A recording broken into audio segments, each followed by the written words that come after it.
sa déclaration de politique générale, où le Premier ministre invite le gouvernement à être dans la consolidation des acquis depuis, avec le PSE,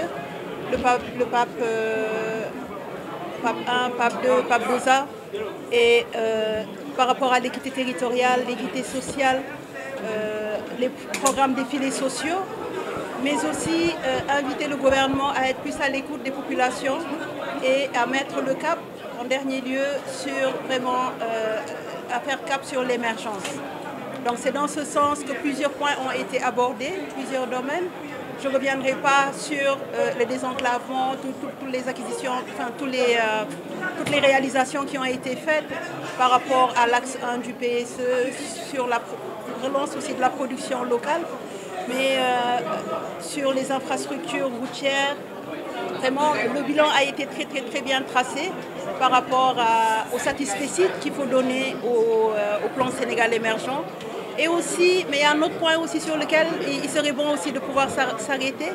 c'est notamment l'inclusion financière, où c'est important parce que ça nous interpelle tout aussi, mais aussi la sécurité par rapport à l'attitude que les Sénégalais doivent avoir face aussi aux dérives que nous avons notées au niveau des réseaux sociaux. Donc pour ce qui est de l'économie solidaire, nous nous en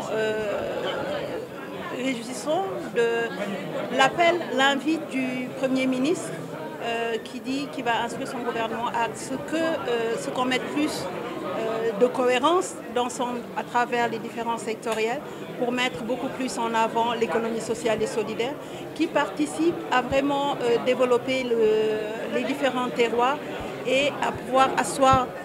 tous les efforts qui ont été faits au niveau de l'État pour un réel impact au bénéfice des populations.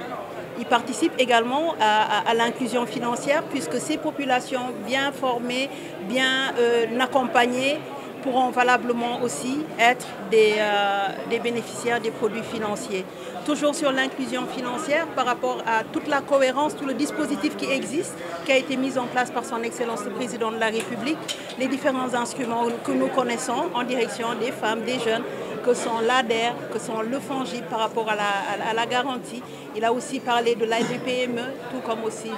le FONSIS.